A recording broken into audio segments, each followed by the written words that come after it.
Hey y'all, we're live. I'm a little late. I'm always a little late to these live streams, but we here now. I got a new background. I wanted that light to be in the background. There we go. Let's scoot a little bit over. I got two teddy bears back there the size of me. No, literally, they're the size of me. All right, welcome to the live stream, everybody. And once you're coming in, you know the drill. Let me know where you're from. Here's a new prompt. How many friends, like considering how much you hang out with your friend, you call friends, how much you trust them, what do you consider a friend? How many friends do you have like that you can count on one hand or two hands? Like, how many people do you trust? Because this topic today is about friends, called How to Spot Fake Friends. Now, at first, the topic was how to know, or something like if you know a friend is too immature for you if they do blank, right? But the title, I changed it to How to Spot Fake Friends because that's a lot more simple to find out. And let's just get started. Let's get in right into the live stream. I'm going to end the live stream a little bit early because I usually try to go into an hour, but I'm going to end it a little bit early today because I actually am doing a retreat interest meeting right after this at 7 p.m. Right now it's 6 p.m. Eastern Standard Time for me. I'm doing it in about an hour at 7 p.m. Eastern Standard Time. So if you'd like to hop on that call and ask me questions about the retreat, this is a great time to do it because it is the month of February, Black History Month. So happy Black History Month because that seems like it feels like a holiday.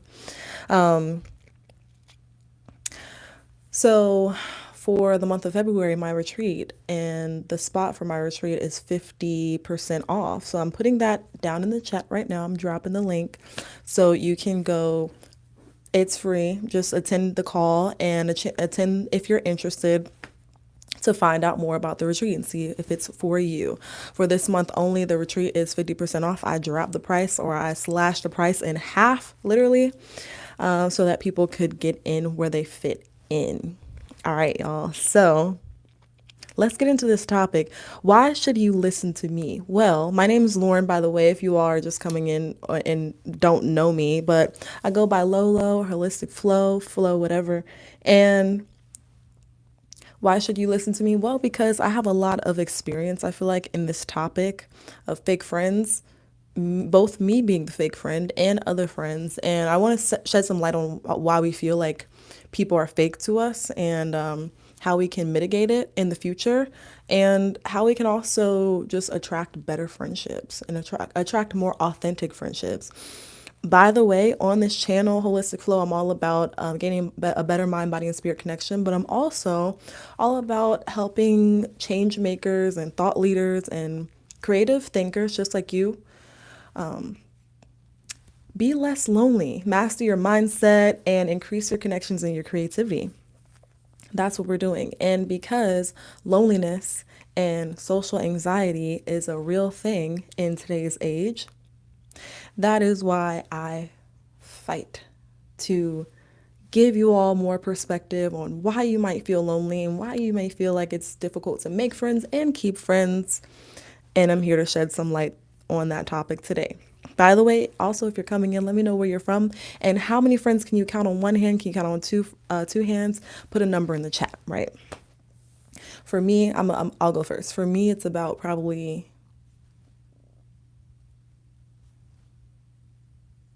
how many is it? Maybe about four. Maybe about four, which is pretty good. Okay. Well, I think, and I think it's all about the quality of the person, not the quantity of the person. So let's get into this chat. First off, I want to say in this live stream, I'm going to tell you why or how, it's a how to spot fake friends. Oh, I'm from the earth, aka Maryland. Okay. You're not from Maryland, but okay. That's my boyfriend in the chat. He's in the chat, and he's not from Maryland. He's from the Bahamas. So But anyways, yeah, comment down below where you're from and how many friends can you count on one hand or two hands. So I'm going to tell a story. I'm going to tell a story. And the first thing I want you all to know is that, again, it's about the quality of a person and not the quantity, right? The quality of a person meaning friendships might not look like how we intend for them to look like, especially when we have things like a phone and and like we have more things and physical things that are supposed to give us more access to communicate with people, like phone and social media. But social media makes us not so social because we look on somebody's like Facebook post or Instagram feed, or we check their Instagram story, and we think that because we do that, we're like communicating with them. Just like for example, like you all looking at my videos, a lot of you all, I never, like most of y'all, we never met in person. So like outside of you looking at me on a screen, you don't really know me. However, looking at my videos may make you feel like you know me, right? So that's what social media creates. It's like an illusion, but it's not real communication. So because of that, I feel like friendships and communication is not the same as it used to be back, like way back when, because an increase in accessibility to communicating with other people makes it feel like the communication is more authentic than it actually is. So I'm going to tell you all a story. A while ago, a little while ago, I was in school and I met a couple friends in school. One of them was really close with, and we had so many things in common, and we had similar backgrounds, similar story, similar interests, similar hobbies. And one of the first things that happened is we bonded over similar backgrounds. I'll just say that. I don't want to give up too much information, but we bonded over a similar background, and that background was where we were from. And I remember saying to this person that like I would never I really want to be your friend. I initiated the friendship. I went up to this person and said, "Hey," I remember they were sitting like all alone on a step for some reason. They were sitting all alone on a step. And I came up to that person and I just looked at them and said, "Hey, I feel like we're going to be good friends. So I want to promise you." Now, this was after a couple of weeks of us meeting each other and knowing each other and hanging out and just instantly click. You know how like you instantly click with somebody and then you don't have to really force anything, meaning you don't really have to find out much about that person for you to really feel like you just can relax around them. It was that type of bond. And then I ended up promising that person that like I would always be there. Basically, like I would always be there. And I really meant it when I said it. We were friends for a little while. However, that was probably the closest friend that I've ever had in my life. And because we were so close, it made things very difficult. You know how when you really love a person and you can really relate to a person, but because you're kind of similar in some ways and then you clash in all the wrong ways, when you're super, super close to them, like all up in each other's face all the time, it just does not make a good recipe. So throughout a few years of being very close friends with this person, I just noticed that I started to draw away. There were a couple things that made me draw away. One of them was that it felt like we were in a silent competition. It felt like silent competition all of the time. And sometimes people have things going on in their life to where they try to be happy for others, but when they do, it just makes them feel sad about themselves. And when that happens, there's nothing that you can do to change the way that person feels about themselves. They just do. By the way, I'm telling a story. This is story time in here. Just let me know where you're from down in the chat. I see y'all coming in. Don't try to hide. Let me know how y'all doing in the chat. So with this particular friend, I really loved them a lot. I still do. But it got very difficult to love them while I'm right beside them. Because while we were very close friends,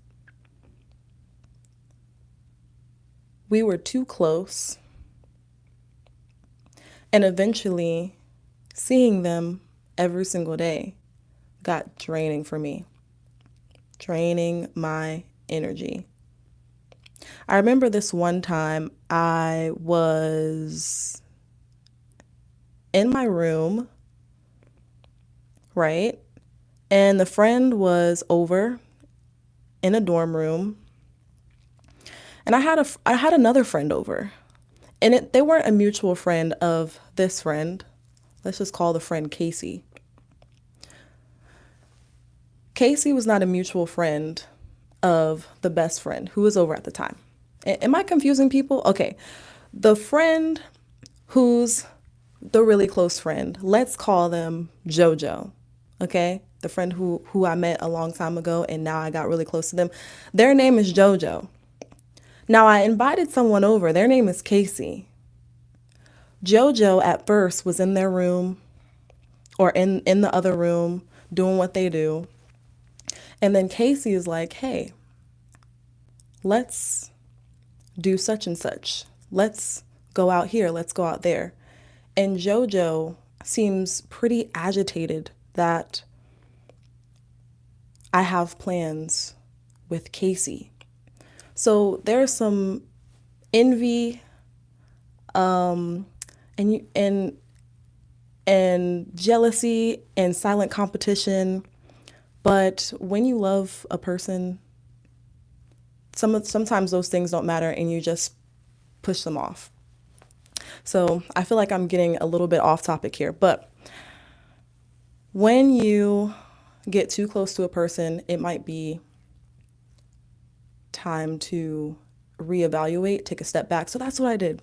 I said, hey, JoJo, I really need some space. And the space wasn't received well. So, long story short, I decided to cut JoJo off. Y'all probably thought I was gonna come on here and talk about how someone else is fake, but in this story, I was probably the fake one. Why? Because originally I promised to always be there, and I didn't.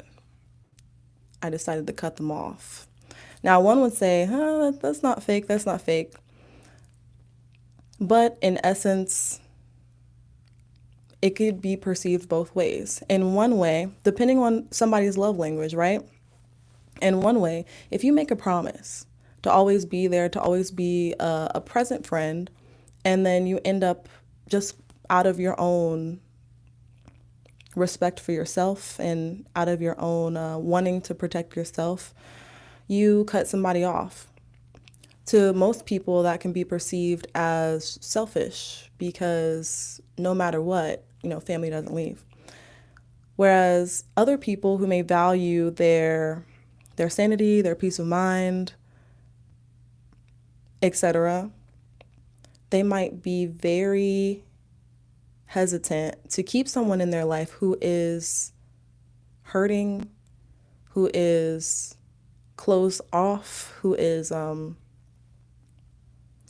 just doesn't have space in their heart to heal enough for a friendship. And that's the essence of it. So I hope that story made sense. Let's get into the meat of this live stream. So that journey, and again, that was one of like the closest friendships I've ever had. That journey sparked a new life for me because that was right when things started changing. Meaning, before that experience, the group that I hung out with was completely different. Like, the person that y'all see today is not the person who I was back then. And I know we all say that, but you can go back and look. Well, actually, you can't really go back and look because I don't have many receipts. But Like, you can just tell that things were different. And once you change the people who you surround yourself with on all four sides, your mindset and the way that you approach people, friendship wise, relationship wise, everything is different because you attract different people. Hey, Sora, what's up? By the way, I just want to pause and say if you're interested in my retreat, the Crown Connection retreat, a 3 day, 3 nights, 4 day, I'm having a retreat interest meeting right after this in about 30 minutes. So I'm going to drop the link in the chat for those of you all who are just coming in. It's free. Just get on the call and ask me any questions that you like. Where was I? So one of the ways that you can spot fake friends, honestly, is how did you first meet them? And I say that because there's a time and a place for everything.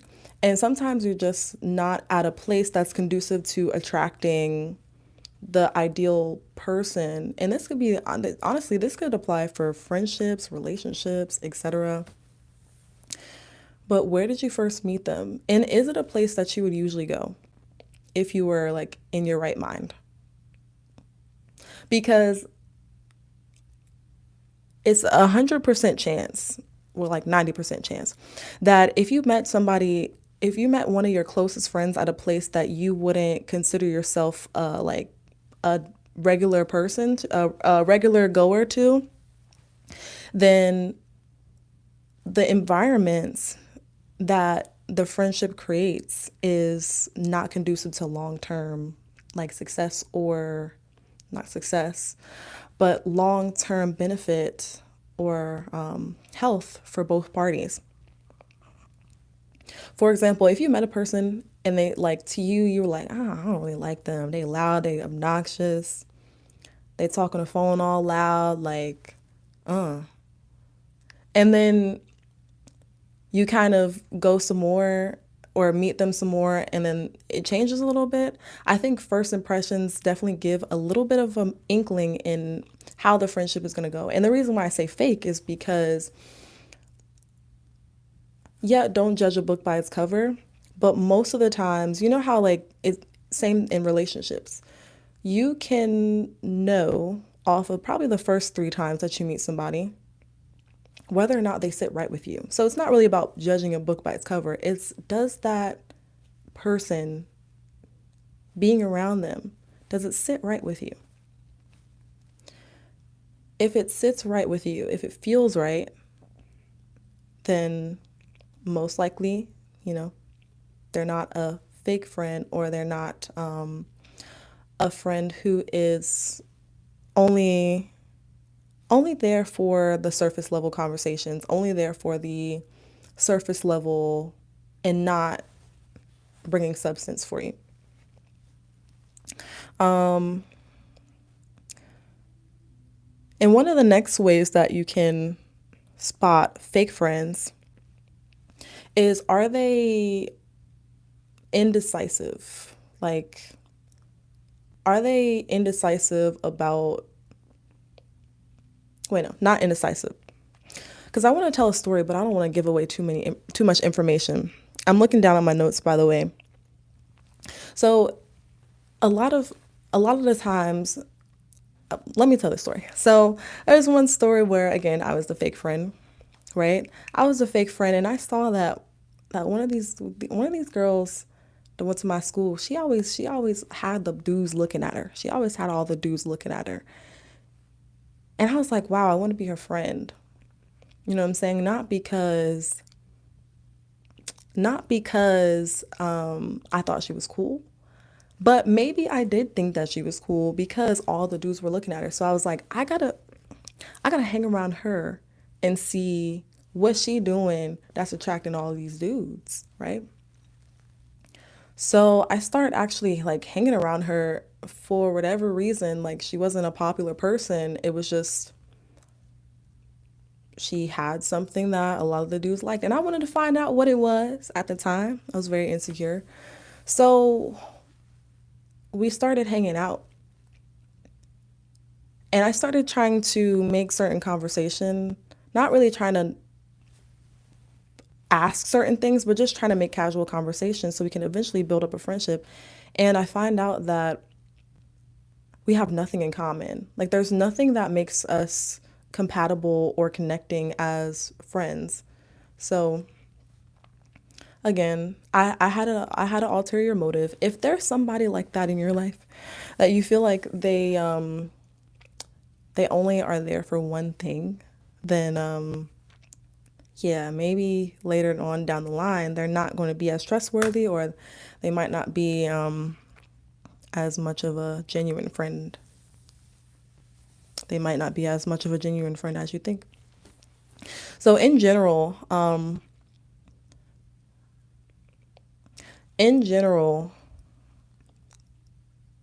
a lot of people may not be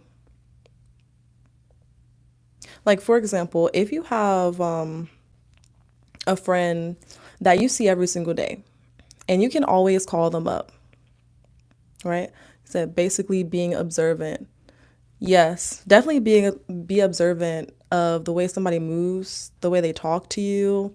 Also be observant of the people that they hang out with too, because believe it or not, the people that they hang out with are a reflection of, oh, let me say this. Let me say this. Okay, I wish I had a whiteboard with me, but visualize a speedometer. You know what a speedometer in a car looks like? Right, okay. So visualize your speedometer in your car. You know how, like, you can go 50 miles an hour, you can go 75 miles an hour, or you can go 100 miles an hour. All right, so imagine that you're going 50 miles an hour. You want to speed up. You want to speed up. You go 75. But then you realize I'm going above the speed limit, so let me slow down. I'm doing too much. Let me slow down. Let me slow down. Or say that you're somebody who goes full speed ahead and you're always headed for that 100, right? Now put that in terms of work ethic, of the quality of people that you hang out with. And by the quality, I mean, like, are the people on all four sides of you trying to elevate as much as you're trying to elevate? Are they open-minded as much as you're open-minded? Spark up a cigarette. No thanks. I don't want to do that. I'm sick, but no COVID sick equals no school. Well, I'm sorry to hear that. 75 is average. Just like say in this scenario. What if you're 75 and you see yourself as just an average person looking for average friends? Average meaning, they want something similar to the American dream, whatever that means, just like a normal life, but you really want genuine connections, because we're talking about genuine connections here at this point. And say that you surround yourself by 50s on all four sides. You're 75 in the middle. You surround yourself by 50, 50, 50, 50. The law of averages says that eventually you're going to even out at 52, because you're going to start to stoop down to a 50s level, meaning if you're close to somebody and their mindset just isn't conducive to growth, to elevation, to speaking positively about their future. If you're a person who likes to plan and write on your planner and not write on your planner, but like make vision boards, and you like to set your goals for the next year, or you just like to, maybe you have an entrepreneurial spirit. I'm talking about myself. Maybe you have an entrepreneurial spirit, and not every weekend do you like to go out to the club. Not every night do you like to hang around and order pizza. I mean, ordering pizza is cool, but like not every night do you like to talk about going out or going to the club or dating this person or sleeping with that person, or you know what I'm saying? But you're 75 and you're like, oh, I can settle for friends because I just like having people around me. So you surround yourself by 50s on all four sides. I'm on a roll right now. I'm on a roll right now. I lost myself earlier a little bit, but I'm on a roll right now, right? Eventually you're going to start like stooping down to a 50 level, because even though you know that you could go above a 75, you go down below to a 50, because people on all four sides of you are thinking at a 50 level. Their maturity is a 50 level.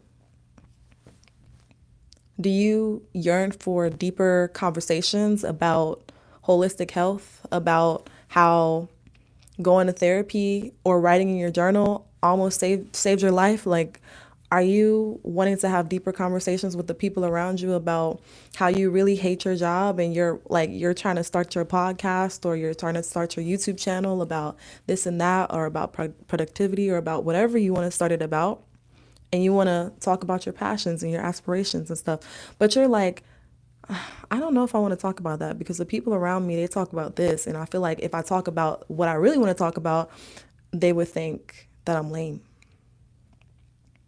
They wouldn't want me to hang around them anymore. Right? That's what I'm talking about 50. It's not necessarily a person's work ethic that makes them that 50. It's not necessarily their lack of aspirations. It's all perspective. You decide what that 50 looks like to you. So again, you can choose 50 to surround yourself on all four sides with 50s, or you can choose to surround yourself with all 75s. Or if you're 75, you can try to surround yourself with people who are hundreds in your eyes. And again, that's all about perspective. To me, I'll just give my example, and then I'll answer some questions in the chat too. I'll just give my example. I do have an entrepreneurial spirit. Sometimes I'm a workaholic, but I do it because I want other people, or I wish for other people, like you all watching me today, I wish for other people to find what brings them peace. And if that isn't the life that you have today, if the life that you have today isn't what brings you peace, then I want to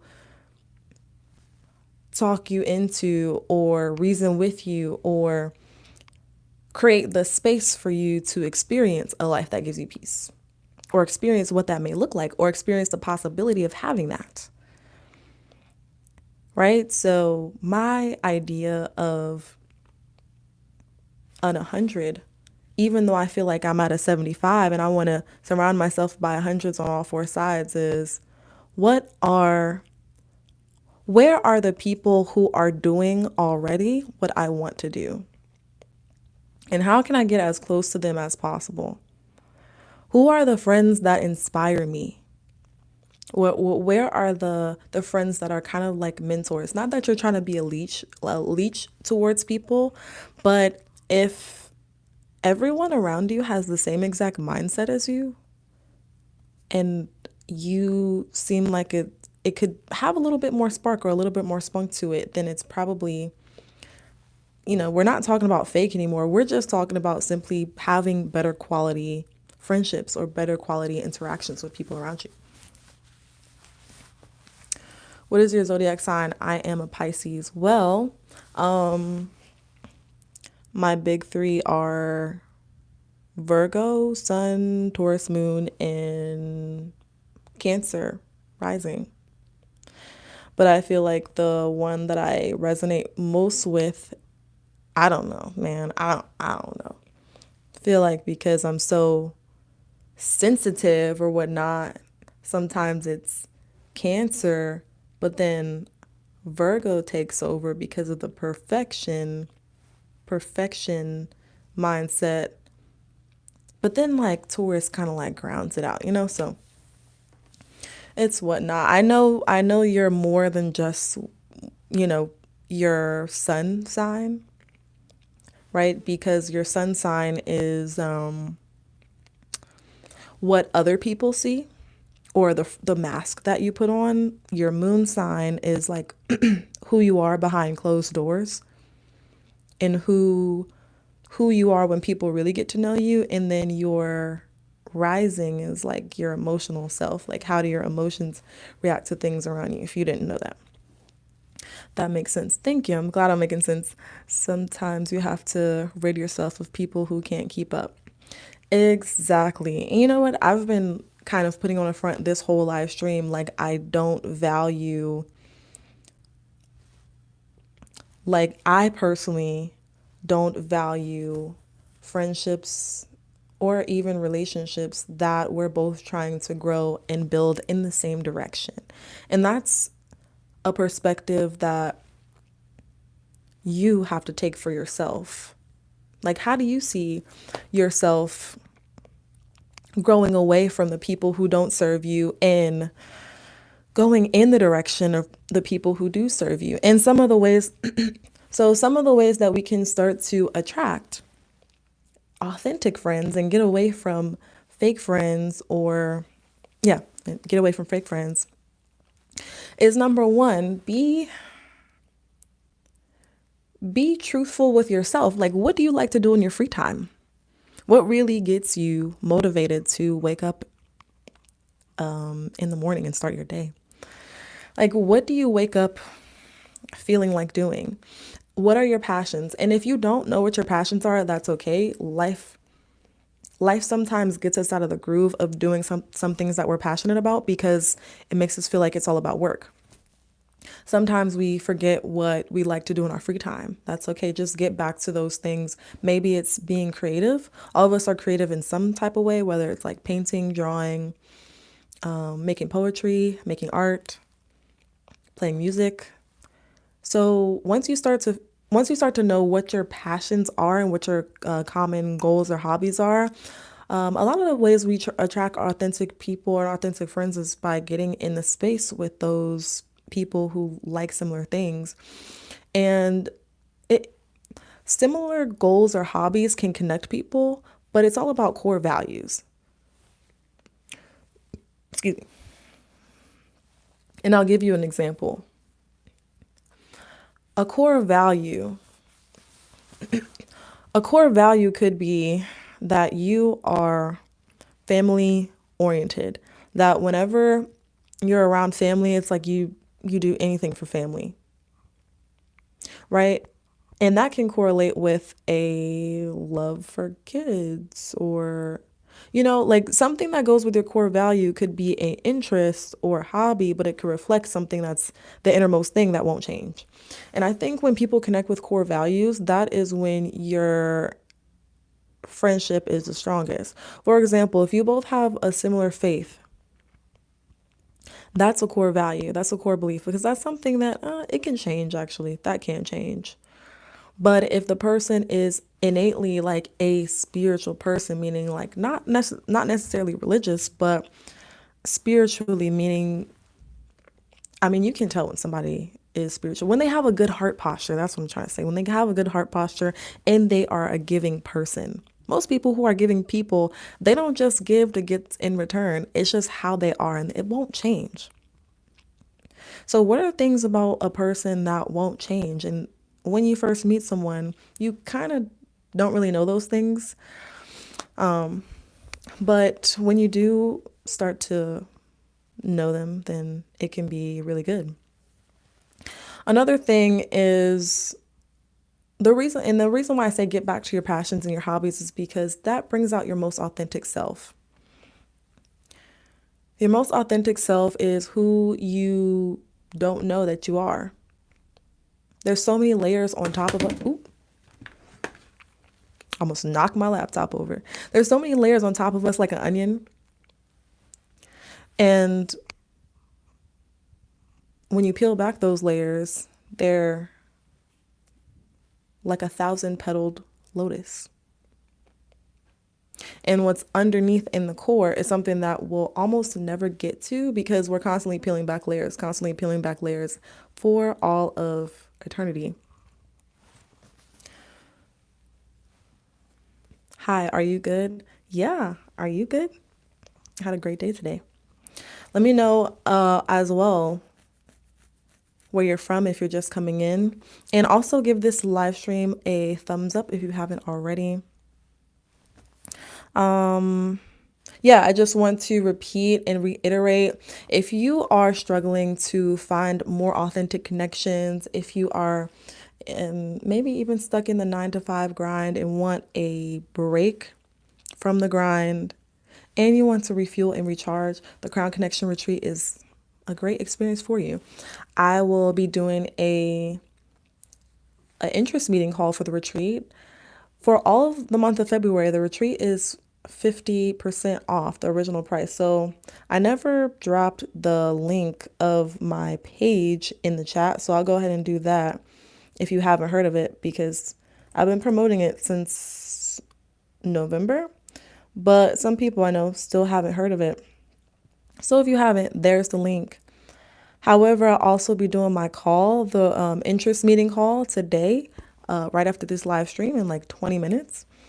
And if you want to attend the call, get your questions answered and clear up any confusion about the retreat or about if you want to go, boom. There's the link right there. You can hop on the call. It's completely free. And you just have to sign up to get the Zoom link. It'll automatically send it to you. All right, so moving forward, and again, let me know in the comments, give me a number. How many authentic friends do you feel like you can count on one hand? Love the channel, Lo. Thank you. Thanks so much. Yeah, give me a count on one hand. How many friends do you feel like you can trust? And I have a interesting view on trust, because you may not even be able to trust everybody with the same things. Like, you have different friends for different things. Goddess Warrior said 0. And why is that? Let me know. Why is that? So, like, I'll give you an example. I have one friend, right? One friend who, I don't only have one friend because I count family members as friends. I don't know, man. Maybe two or three. But here's the thing, like, what is your definition of a friend, though? Because I think if you look at the definition, it could change. You could change your number. For example, most people, when they say friends, they think of people who they talk to every single day. Can I tell y'all a secret? Ever since before the pandemic, my friend count went down, and I stopped talking on the phone with people. Like, I don't talk on the phone anymore, right? I only speak to people on the phone if it's a transaction, if we're meeting up or it's a transaction, but I don't spend time talking on the phone and like, hey, how are you doing? Or, what's going on in your life? Because it doesn't seem like that much of a priority to me. And also, that just isn't one of my love languages, I guess, quality time. Now, it depends on love languages, right? Because you could say somebody could think of you as a friend and they literally don't text you back. Like, I have another, I would say, associate. Maybe we're going to become friends, later on. But I have one associate, right? And we hung out a couple of times. And I like text her like after we hang out.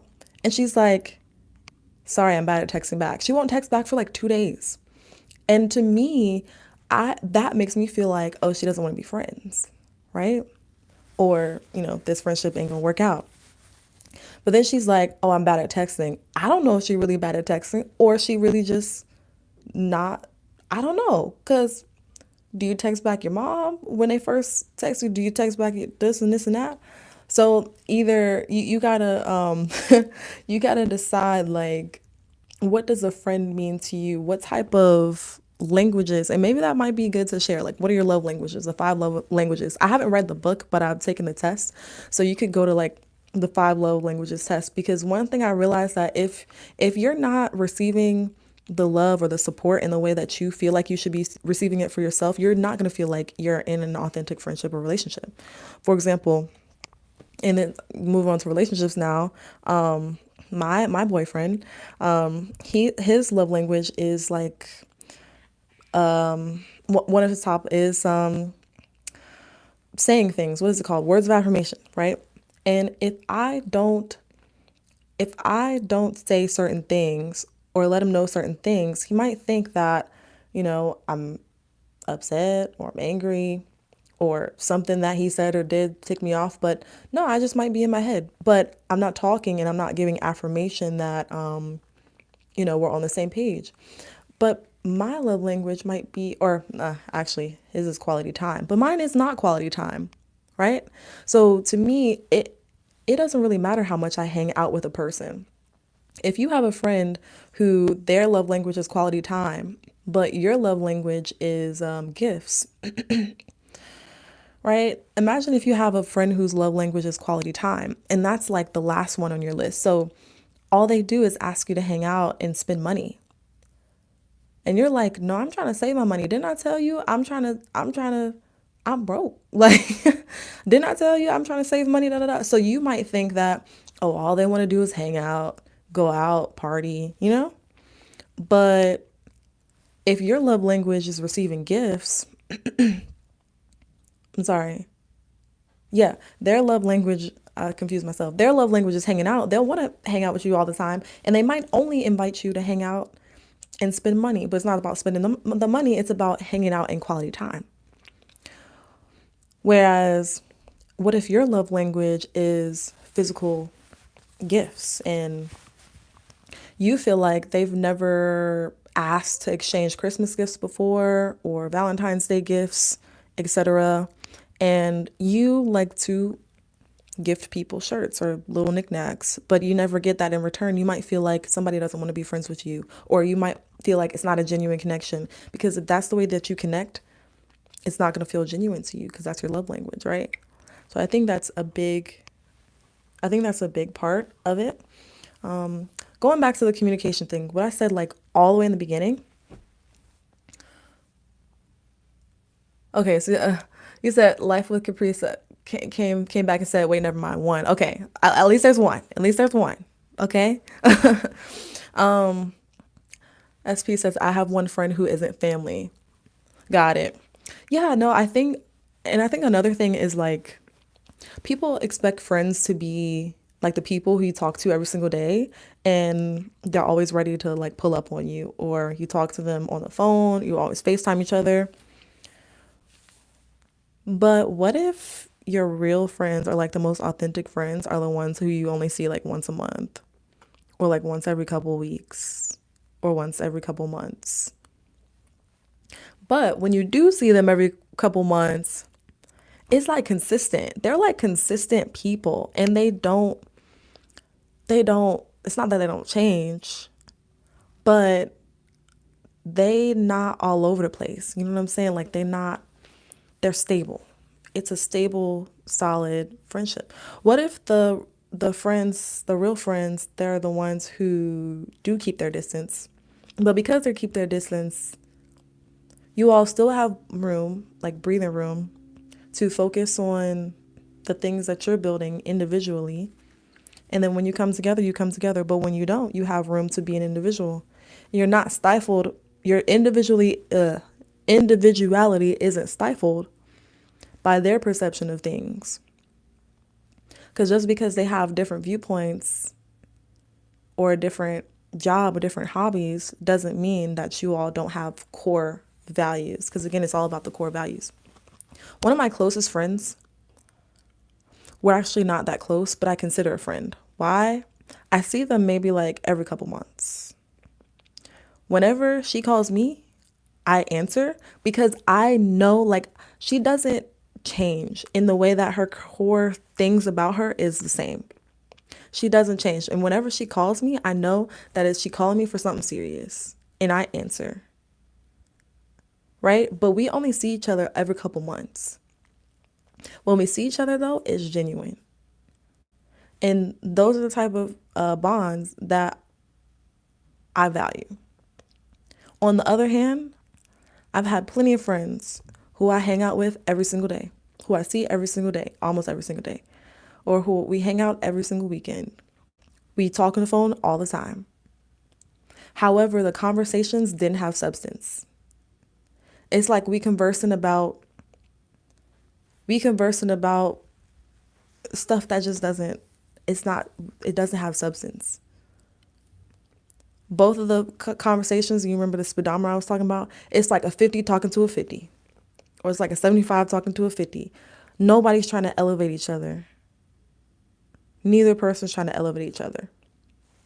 So, yeah, I would think about that. I would think about what's your definition of a friend? Why is that your definition of a friend? And why can't it be different? Because maybe if we change our viewpoint of what a friend is, or what a friend is supposed to be, or what a friend is supposed to look like, then we find that we have more friends. Because I just counted that one friend, I only see them every couple months. But I know I can trust them, though. That's the thing. Imagine that. You only see somebody every couple months, but you know that you can trust them. I may not be able to trust them for everything, and they're not a friend that I can hang out with in this setting, in that setting, in that setting. There's different friends for different settings, and that's okay. So to recap over everything, how you can spot fake friends or unauthentic friends is one, how did you meet them? Did you have like just like a negative feeling about them when you first met them? And then when you get to know them, you just start to tolerate them, but it's not like you changed the way you felt about them in the first place. You just start to tolerate them. So number one, how did you first meet them? Number two, your core values don't line up. I think that's what I said. Your core values don't line up, right? So while you might want to talk about your passions and the stuff that inspires you, and starting your podcast or writing your poetry or whatever, they're only talking about the next person that they want to sleep with. Ooh, I feel like I just hit somebody hard. Feel like I hit somebody hard. That's all they want to talk about. Number three, it feels like they only want one thing, or they only have one motive. I talked about the person that I wanted to be friends with one time, because she got all the guys looking at her, and I was like, what does she have that I don't have? That was a minute ago. But yeah, like, do they only want one thing? So, last call for the clarity call. I'm calling it a clarity call, but it's a retreat call. I'm having a couple people on a call tonight, y'all. If you're interested in my retreat, Crown Connection retreat, this is what we're gonna be doing at the retreat, y'all. It's gonna be in May, the 23rd through the 29th. It's gonna 23rd through the 26th. Jesus, that would be a long one if it was the 29th. But it's gonna be in Pennsylvania. That's here in the U.S. And it is a 3-night and 4-day getaway, a glamping retreat for men and women who are, if you feel like you're a leader, if you feel like you want to break free from the environment that just is crippling your individuality, to rekindle your passions in life, to gain more authentic connections, to reconnect with self. Because I help people master their mindset and feel less alone. So if you want to feel less alone and build more authentic, genuine connections with others and with self, then the retreat is great for you. I'm going to drop the link in the chat for the call. You can come on the call. I'll be telling you all about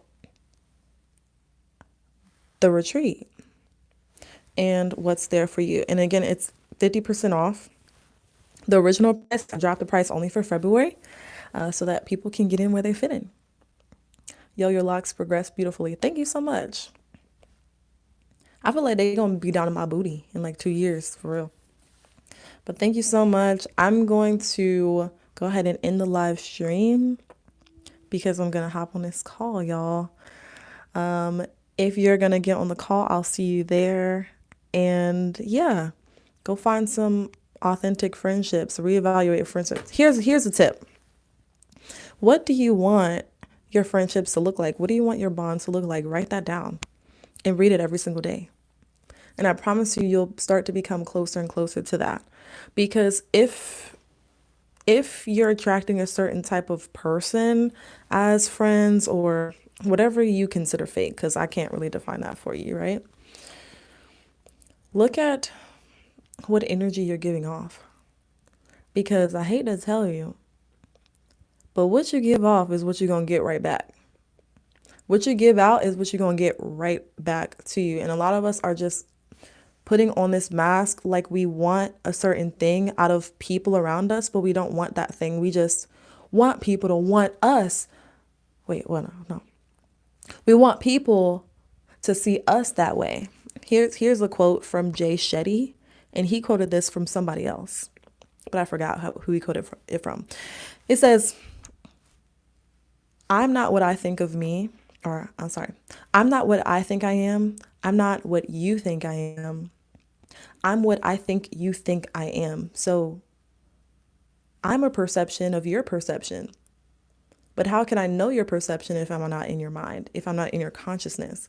Therefore, we're always perceiving what other people perceive of us, or we perceive other people perceive of us, which we don't know. We just perceive. Perceiving is not knowing. So just know that. All right, y'all have a great night. Drink your water. Stay hydrated. Peace.